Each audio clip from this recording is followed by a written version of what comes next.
Today, I will not be surprised if you see the governor of Nairobi at the flag of the World Rally Championship at KICC, because I am sure that is where he's going to be. He prioritizes sherehe over this parliamentary business. So my point is, we fine 500,000 and then we issue other summons.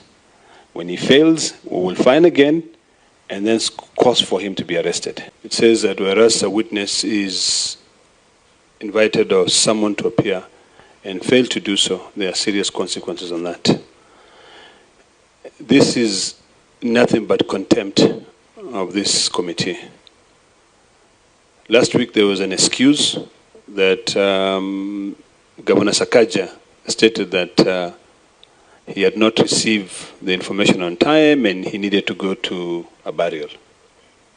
Now, I don't know, before I proceed further, how were the summons delivered to his office? Because Sakaja will state that he has not received those summons. So maybe before we proceed any further, can the Secretariat tell us and give us copies of the summon and explain to this committee how they deliver the summons to the witness? I want to remind, okay, but proceed first. So before I invite the Secretariat, is there another member who wants to say something so that the Secretariat can then respond at once?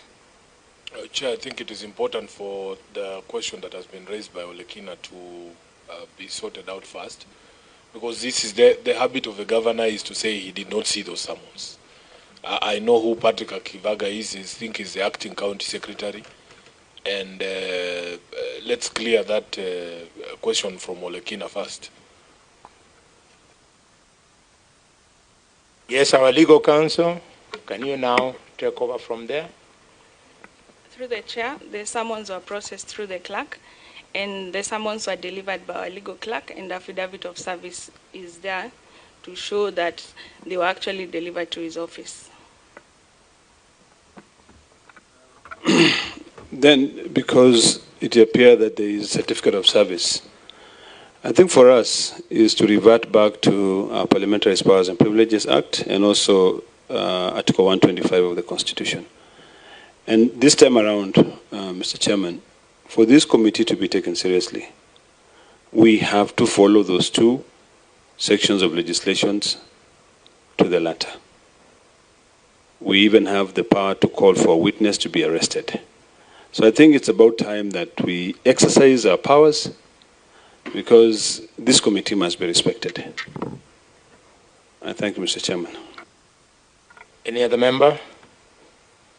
Yes, Abbas? Chair, I think as rightly said by the Olekina, I think this will be the fourth time the governor has failed to respond or come.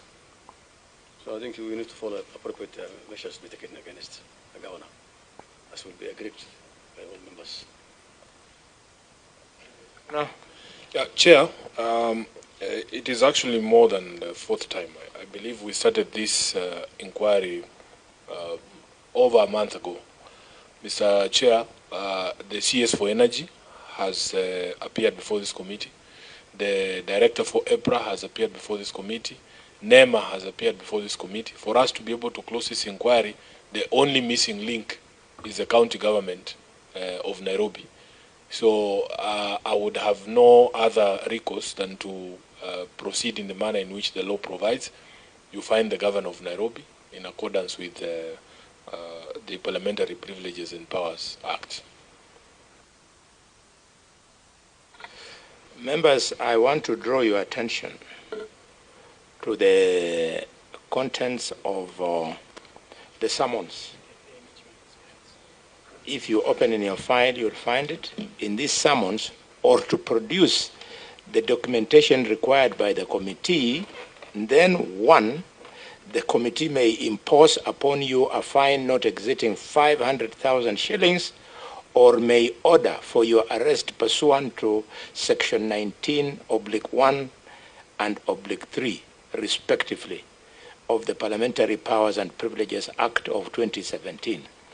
And the two, you may also be guilty of an offense in terms of section 27/1, (a), Roman 1, and (c), Roman 2, respectively of the Parliamentary Powers and Privileges Act 2017, for which you shall be liable on conviction to a fine not exceeding 200,000 shillings or to an imprisonment for a term not exceeding 6 months or to both such a fine and imprisonment.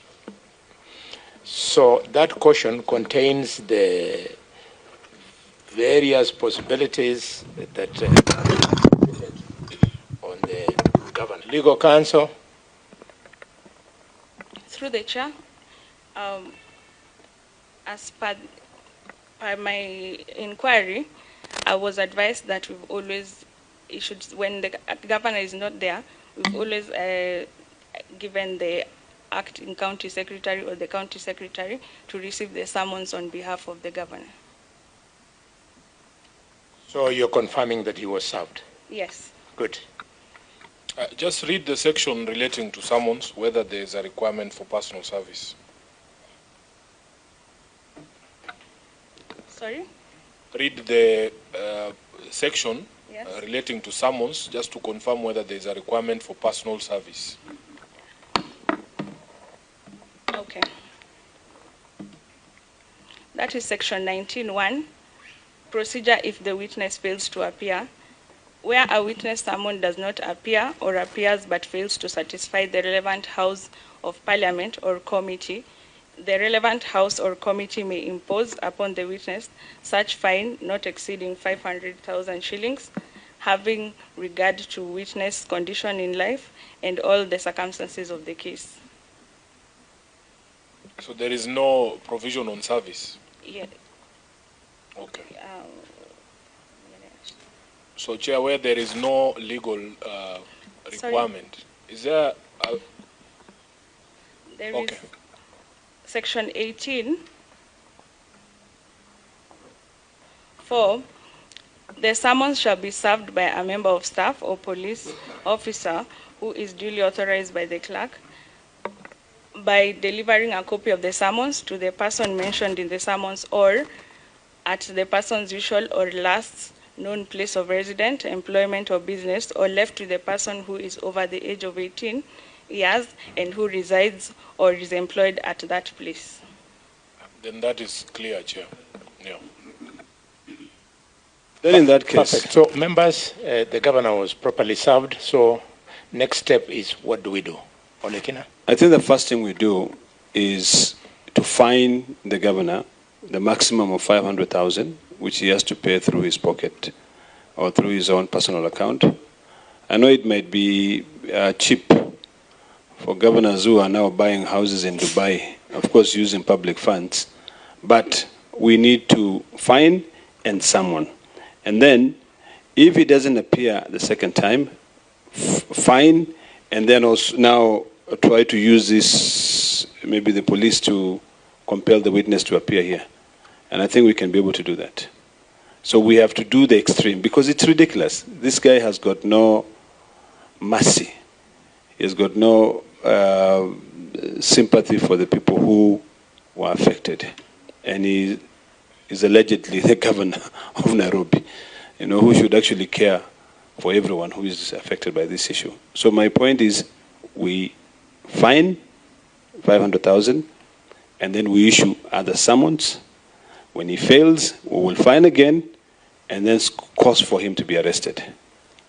Chair, there's a point that we made at the last meeting, that it is actually a legal requirement that parliamentary business must be prioritized.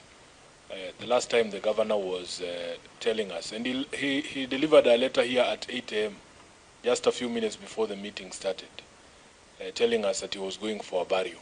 And we actually confirmed between myself and the Member of Parliament for Embakasi East that we were going for that same burial. But we came to the committee first, executed our business at Parliament, and joined the governor at that same funeral, Mr. Speaker, Mr. Chair. Today, I will not be surprised if you see the governor of Nairobi at the flag of the World Rally Championship at KICC. Because I am sure that is where he's going to be. He prioritizes sherehe over this parliamentary business. That flag off is scheduled for 11 a.m. There was nothing to stop him from appearing here. I'm just speculating because I am sure I will see him there. There's nothing to stop him. I'm sure even the president who's going to do the flagging off is doing something before 11, you know. So parliamentary business for this governor has always taken a second, seat, a back seat. For him, it is not a priority. This is why I'm in agreement with my colleagues that you need to impose the fine, first of all, and resummon him. And Chair, if then he doesn't appear again, we will impose further fines until we get to the point where we are arresting him. I thank you. Very well. I think at this rate we might have to sit off camera and discuss what we should do with the governor of Nairobi. Because it is so easy for him to pay, we now have to weigh other options. Is there a possibility that we can move a motion in the House? Motion of censure? What? We might have to do that in the fullness of time, because apparently the money is not his, so he doesn't mind paying from institution to institution. Yes, Chair, we don't need to sit off camera or in camera. No, these are public issues which we need to be able to deliberate on those issues without any fear. Last Parliament, we censured the former Cabinet Secretary of Energy, and there are consequences. You know, there are intended and unintended consequences when you fail to respect the rule of law. So my point is this: there's nothing in camera. I think what we need to do is to clearly either push for his arrest and also move a motion to censure him. I'm sure there are so many people who will be very happy and who will have a lot to say, because it is clear this governor prioritizes sherehe instead of, government business. So, and I don't take it lightly for anyone who disrespects Parliament. We come here. Yesterday, Senator Sifuna and myself were in Narok.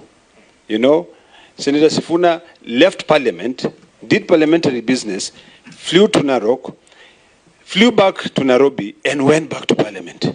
Of course, for me, because it was my county and everything, I delayed. But of course, with permission from my colleagues whom I shared, because it's a joint responsibility. We are here as ombudspersons of the citizens who have elected us.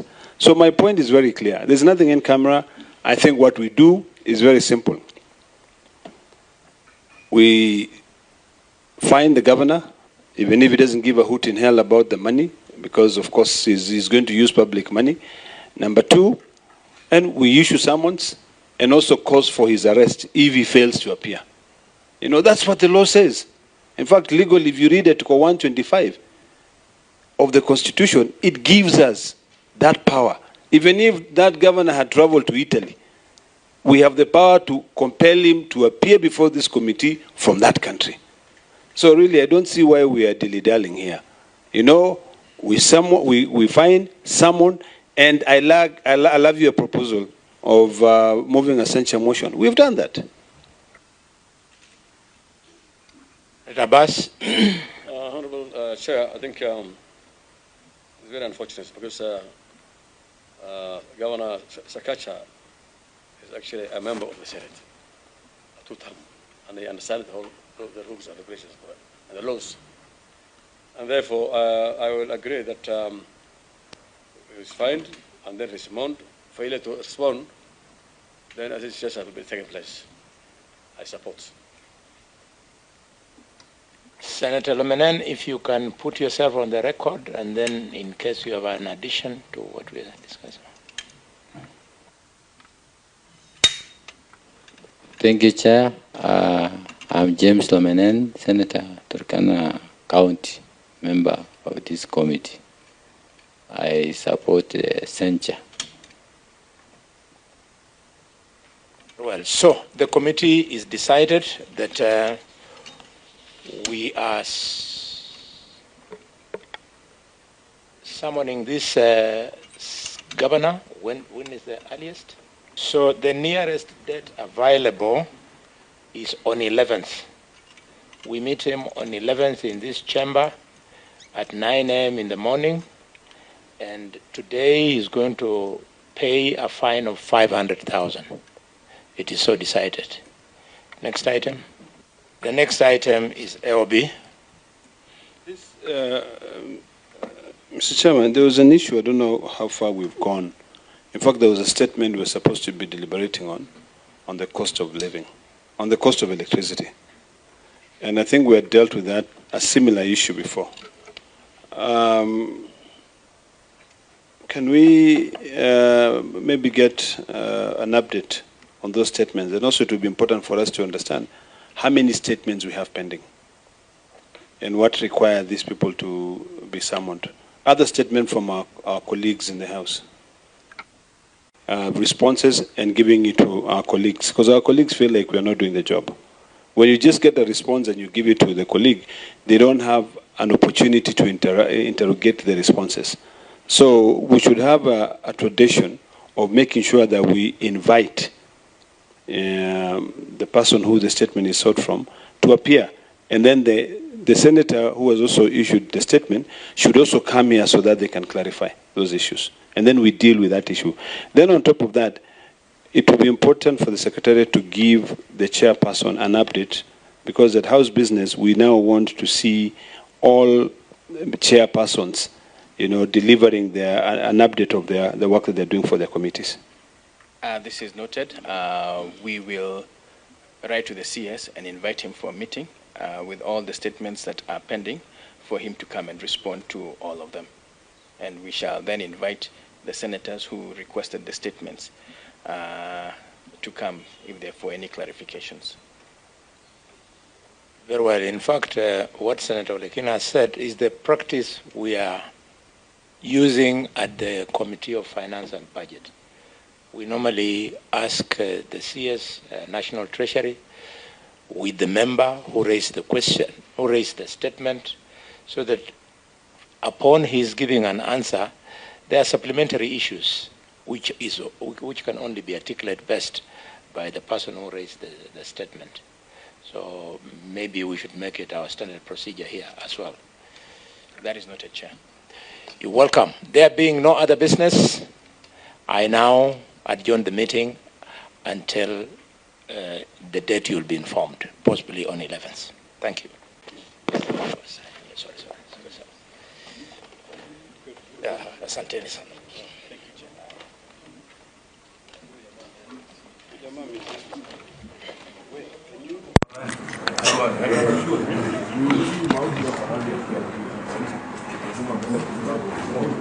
you.